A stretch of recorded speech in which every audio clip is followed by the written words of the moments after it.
Welcome back, everybody, to this week's episode of Technically Speaking with DTL. This is episode 9. And it is the last episode of this season. And we are super excited about it. As always, I'm Jillian.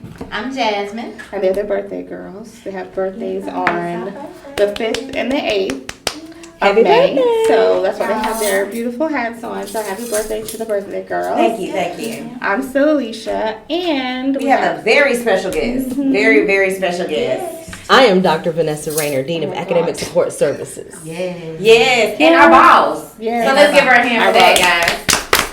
Who supports us in everything? Everything. Yeah, it doesn't matter. It doesn't matter. But before we jump into the meat and potatoes of what today is, Dr. Raynor, can you tell us a little bit about yourself? You know, where your educational background is? Oh my goodness.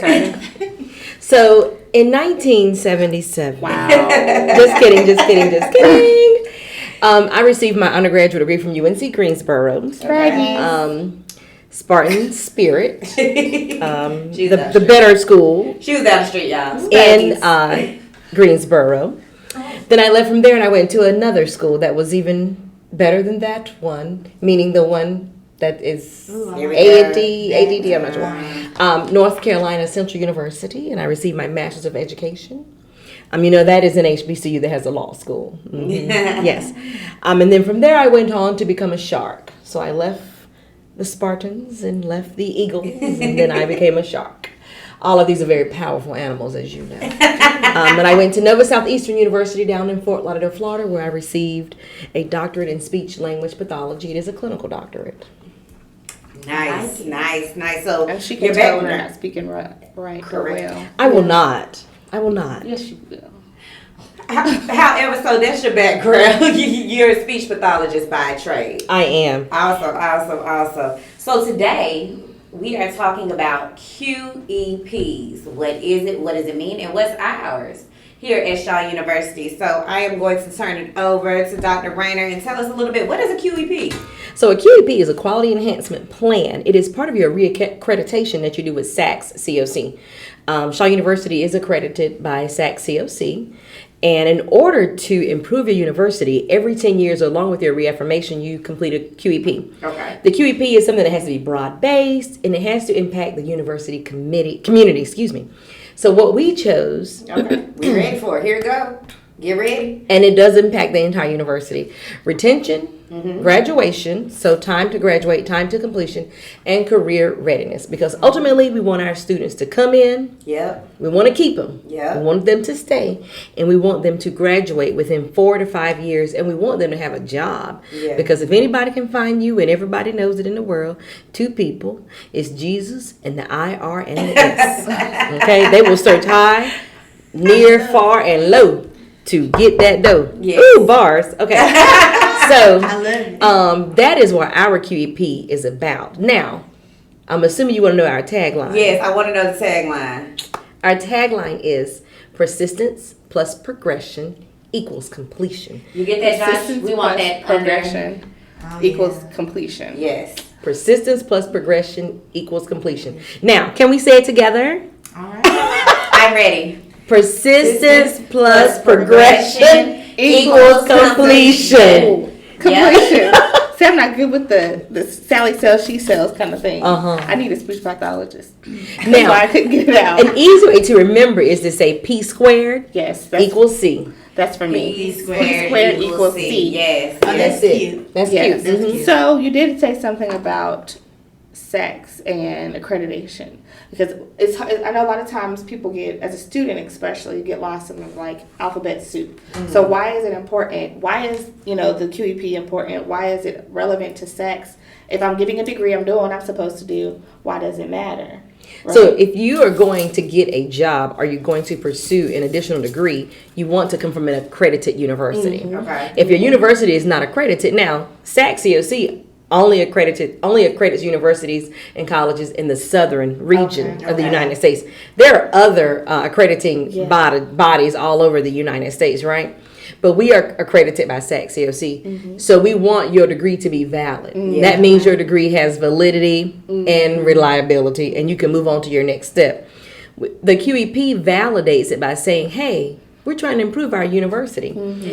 And what I also want to say that's most important, because many times people feel like, oh, retention is not my problem. Retention is the Office of Retention's problem. Right. But no, retention is a university-wide commitment and problem. You know, we are the problem. We're also the solution. Right. So we have to commit to retaining our students. A student can have a bad day in the cafeteria and say, you know what? That's it. I'm That was out. the final straw. Right. I'm going to another The university. straw that broke the camel's back. Or a student can say, you know, I didn't get into my top 3, but I got into Shaw University. So I'm going to come here and I'm going to leave. Right. No, you need to come here and stay, because what you get here, you're not going to get anywhere else. Right. We're going to offer you the support. So Right. let me go back to retention. Retention is everybody's issue, from faculty to housekeeping to cafeteria to administration. Everybody that works at the university matters, and because what your job is matters to the university, what you do matters to the students. Yeah. So we all have to work at keeping our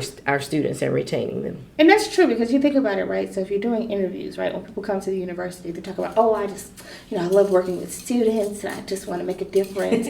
But why is it when you get, boots and, in the seat, or I was going to say something else, but if you get yourself in the chair and all of a sudden you just don't care, right? It really though, like it seems like, people forget it doesn't stop because you got the job. You got to keep the job, and the retention is not just for you to stay at the school or at your employer, but to stay committed, really. Retain yourself to being committed to teaching the students their cares and show that you are actually a caring faculty, staff member, because I think a lot of times students think that there's so much pressure on them, right? That what's being done for us. But the biggest thing is we're trying to keep you here, so we're doing, it's a big tagline where she said, like you said, P squared equals completion, right? So it's like a total 360. We're doing everything we can to keep you here, retain you here. What was the other part of it? And we want you to get out and get a job. Get out and get a job, right? Graduate and get a job. Yeah, because it sounds like we're doing everything we can to keep you here. We're keeping you here because we don't want you to transfer and bounce back and end up back here, because we've seen that a lot as well. But you're here. To come back. Yeah, come back, and donate, but at the same time, it's just like, stay here, get the job done, completion, and get a job. Get the job done and get a job, ultimately. Because, what people don't realize is when you bounce back and forth and you leave a university, those credits don't transfer. But when I called, they said it was going to transfer, but then you get there and it didn't transfer, and now you're mad and you're a third-year freshman. Right. So, Necessary hassle. it's going to be something everywhere you go. But, you sometimes you just got to stick through it. I know we get emails all the time, and it might not be our problem, but we'll direct you. Right. And we'll try to help you. Right. That's why it's a everybody type of job. We want to keep you here. So if you don't feel comfortable, you can come to anybody. And then we're going to do what we have to do to keep you here. And that getting involved makes a difference in whether or not you're retained, number one, but also if you can get a job in the future, because you can, like you said, everybody, there may be something about everything here, right? Like, oh, I don't like it here at Shaw. But if you're not involved in a place, besides doing just grievances in the background or complaining or posting videos on YouTube, no shade. But It's a little shady. But It was a little Well, I bit think some shady. students have unrealistic expectations Right. about College college. is gonna When be I went to bad. college, Right. we made college. Right. We got Yeah. involved. Right. We went to activities. We went Right. we didn't even have a football team, for God's sakes. We Right. went to the soccer games. Right. And we had a great time. Right. Yes. And I think some students come here and they just sit in the dorms. And they're that's like, the what part. are y'all going to do for We me? supposed Right. to knock on the door and But you come get you said- and be like, come on. that's the major Let's part. have fun. You said retention is everybody's job. So that Yours means too. not just faculty and Yours staff, that means students Students, as well. yeah. So it's a all hands on deck approach. But something funny, because Dr. Raynor talks about higher learning all the time. But let me tell you what movie just made me want to come to an HBCU, and it was not higher learning. School Days. My mom's an Aggie. I went to A&T afterwards because she said, we're gonna watch this movie. This is what it's like, Jillian, but it was what it was like for her. Right. So I did come in with unrealistic expectations That was me about too. certain things, but a lot of it was still very relevant about the HBCU Right. experience or about my college experience. That in a different world. A different. Well, I was gonna say that was it for me. School days, a different world, and that still gave me an unrealistic expectation because I'm thinking the dorms is gonna compete. Yeah, let's get ready. Okay, Mr. Gaines gonna be there. Yeah. I was ready. the dean of students. Yeah. You're on my. That's what I was just thinking. I was like, well, we did compete. But we had like I love it. we had It was a week the of dorm dorm activities. activities. Had steps. Yeah. Oh, see, we didn't do that. We wear the PWI. Yeah. So a lot of it wasn't realistic, but a lot of the stuff was like the life lessons, Yes. the way your Camaraderie. professors Yes. take Yes, care your of you and professors. the Yeah. administration took care of you because it was nothing for a professor or administration to call you in the office and be like, "What is wrong with you?" Yep. But let Get your me life together. let me say this is why I'm committed to HBCUs, and this is not a shot against anybody, but I've Right. already given you my collegiate Yeah. history. When I left my undergraduate collegiate career, I was not prepared for NCCU. I was not, and all of my obviously, and I hate to give people props, but I do on a serious tip. All of my cousins and all of my friends from back home from Seatown, Clinton, North Carolina, they went to A&T. You know, they were all prepared. They knew where their next step was. They knew they were going. Somebody helped them fill complete applications, and I was like, "Oh my God, I'm doing all of this by myself." Oh my God! So I did everything on my own. And then when I got to NCCU, in terms of the rigor of the courses, I was not prepared. Yeah. And that's why after I got my master's, I said, if I go to get my doctorate, I have got to commit to a HBCU because we nurture our students. The whole student. Yeah, we nurture them from cradle to the grave. And by that, I mean entrance to graduation. Yes. Yeah. And alumni. Yeah, We I work was with listening to them. This conversation Yeah. coming back this weekend with my two best friends for the doctorate program I applied to. I had to get a reference from a professor, and I completely skipped graduate school, and I'm going back to undergrad because I still keep in touch with all of those professors, those advisors, because they cared about me. They needed to make sure that whatever I did when I left still reflected well on them, on the university. Yeah. So they not letting me fall even to this day at this big old Right. age of 32. But one thing she did mention was about how the number one, the caring, but also you mentioned the preparation that comes. But you said something else.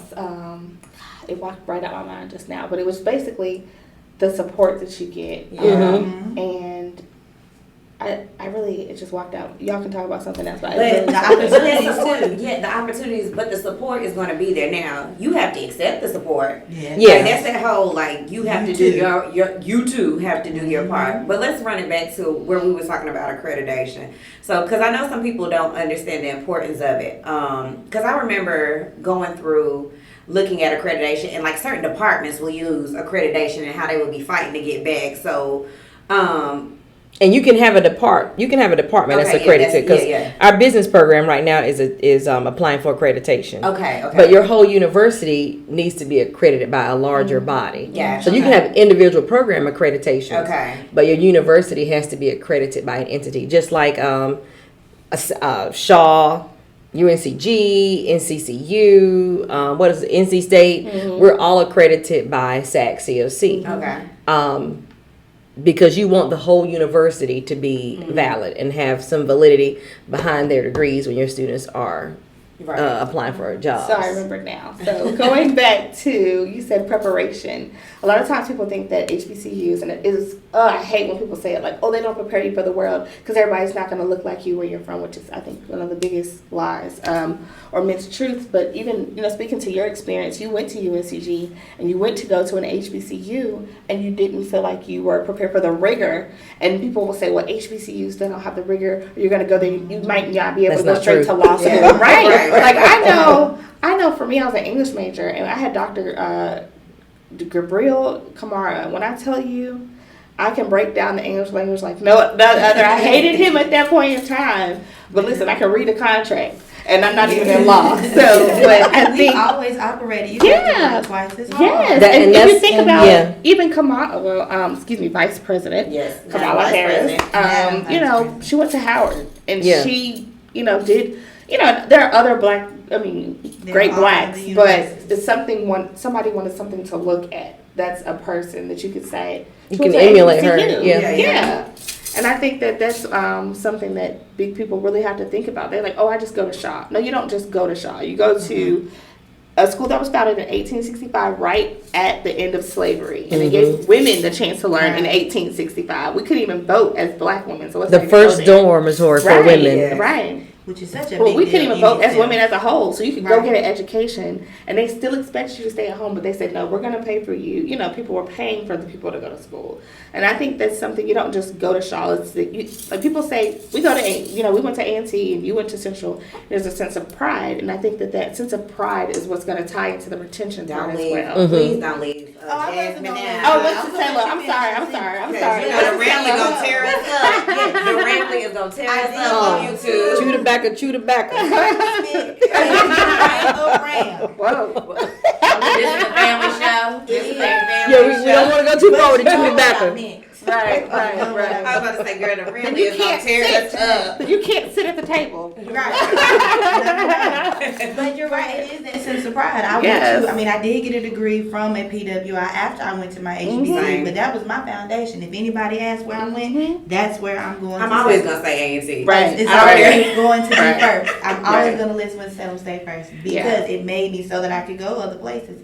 But no. And that preparation is real because, I mean, if they asked me why I was the educator that I was, you know, the rigor, that teacher of the year that they saw All busting of her that. tail, that was A&T. I can go ahead. Like, yeah, that that's was my school. But Fran Oaks was not gonna let you out of her program until she knew for sure Fran that you Oaks. could go. Yeah, Fran didn't play with us. I worked under her too. Yeah, In and the then summer. she came back and looked out for us and hired us at the summer program so that we could keep getting that experience and build our resume. I just sat at her mama's kitchen table. She made sure that we were educators, but then we weren't just teachers. We were black women in the profession too. Because there's a difference between being just an educator or just a teacher and then representing for your race and for your color. You have to be very well rounded to leave that program. And that goes back to the pride. And so I think that's one of the biggest things. I'm sorry to keep going back to that, but when it comes to retaining people will not leave.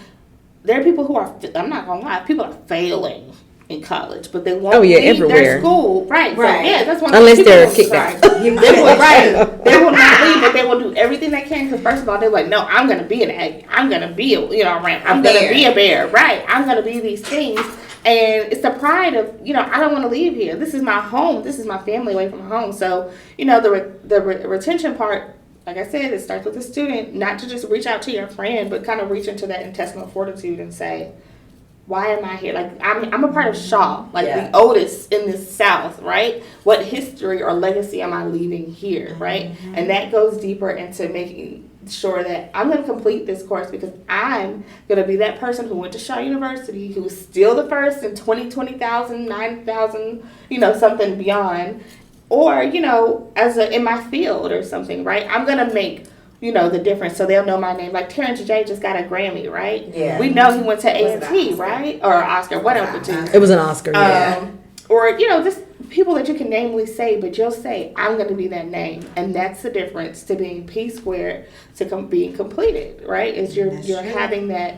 You're going to be a well-rounded student. You're going to be a well-rounded individual. And when students come to college, the one thing I want them to understand, too, is that you have to get out of your comfort zone. Yes. So if you used to hang around Gary and Faye, you can't hang around Gary and Faye and Shaniqua and Tara in college. You got to get with some other people. Right. Because if these people are not doing their job in college, then you need to be around them.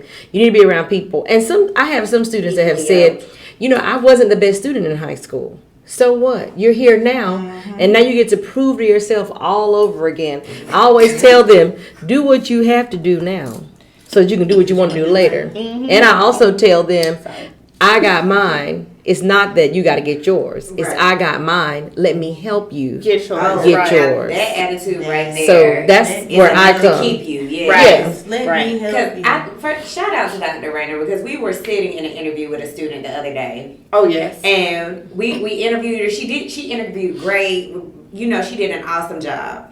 We finished the interview And she was like, let me tell you what we're going to do for you. Yeah. We're going to reach out to these people and we're going to get you where you're going. And I mean, you know, just to have that care, you know, I see something in you. Mm-hmm. And I'm going to make sure that when you graduate, that you are going to, you know, be successful. I'm going to put you in the room with the right people. You know, I'm going to introduce you to these people I know. And you don't get that everywhere. No. You're not going to get that everywhere. And I remember at A&T, my professor did that as well.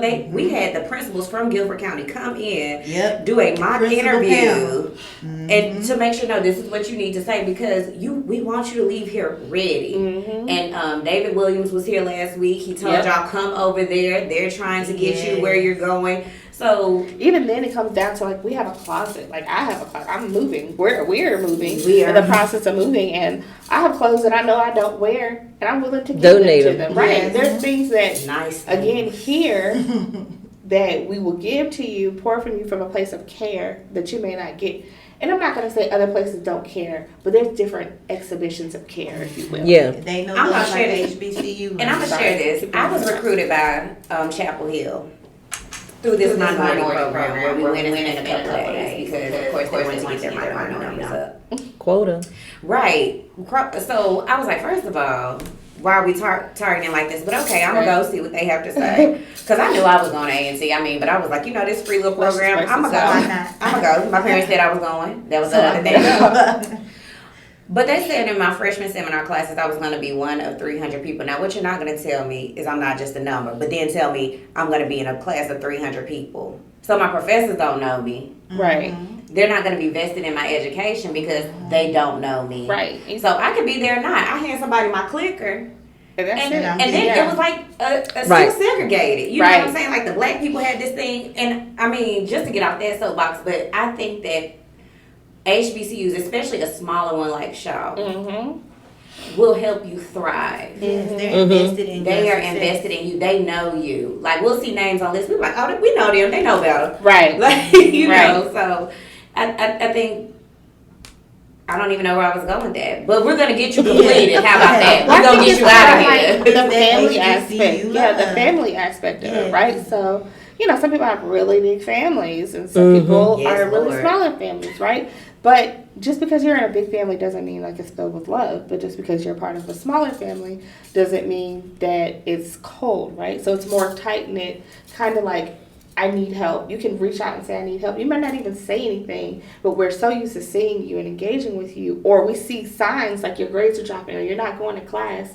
And we're like, something's not right because I just know that's not Premier. You know, something like that. Because we're a smaller campus. But even then, the community around us. So I think that's another thing. Like HBCUs, people say, oh, they're always in the hood. Well, they're being gentrified now. But that's another topic for another day. Yes. But the cultivating that happens at the barbershops that are still in the community that people went to from 1960 something, 1980 something. The churches that are in the community, there are things in the area for Shaw that can work to benefit you, even to retain or to tap into to get a job, right? We're in Raleigh, Durham, North Carolina. We said this last week, but we are like the fastest growing city in the United States. So why would I We not fully want to be in the are. middle Downtown Raleigh. in medias res, right? And In the middle Apple of the is action. coming, and Yes. we're going to take a bite out of that apple. Yes, We are an Apple University, so we are affiliated with Apple, and it will help you get like training and jobs and different things. Yeah, we already so. have a partnership. We get ready to take a bigger bite. Yeah, Yeah. so That's the I plan. mean, We trying to make the pipeline. You know what I'm saying? The thing is- Game. Why would you not? is take we're it? setting up, right? So don't think, because people say, well, I see Shaw, but I don't see stuff going on. There's a trajectory here, right? You don't start at the top, right? You can start at the top and go down, or you can, plateau, but there's a trajectory, like we're building, and you can see the growth. That's the thing about it. I've been here 3 years now. I guess. Going on 3 years. And I don't know. I'm here because I see the growth, right? I'm a part of the growth. I'm making it happen. So as a staff member, I'm not sitting back having a conversation about this needs to change, that needs to change. You might even get written up. But if you say something in the room, right? But it might make people uncomfortable, but somebody else is going to hear it. And working here at Shaw is somebody else be like, well, maybe she is right. She's right. I've been here since 1971 and ain't nothing changed or something. Or, we've done this and it worked or it didn't work. So I should don't say know. 1971. She did. But because we have some people who have been here, a long Get time. off of the soapbox. I mean, really. I'm Really. just saying. Get off of it. It's not. But we have It definitely. happens. It's a problem. We have definitely grown. I've been here for 11 years, and there have been a lot of positive changes. Right. And we will continue because we always, if nothing else, we have fortitude. Yeah. So we will move ahead. And the lesson of it is, it's up to you to make this experience a good one or a bad one. We've already told you we have these things in place to help you get where you're going. Now it's on you. You come here, you got to do some work. I'm gonna tell you that straight up. Yeah, it's But not That's easy for because if you're it's getting not- hired as well, not just for students. You but got to hired work. as well. You cannot sit in the residence People- halls and Yes. chill because Right. we're gonna You send you have to home go- to chill. Exactly. You got to do your work. We gonna send you home to chill. But no, college is what you make it. It is what you make it. So you can't say, "Oh, I'm going to HBCU because it's gonna be easy." It's not. Nowhere near. I don't Nowhere know who near. started their life. I even had a student from NC State because we're in the cooperating Raleigh colleges, Right. Which is Wake Tech, Shaw, NC State, William Peace, Meredith. So our students can do cross registration. They can take courses at all the other that's good institutions information. in Raleigh.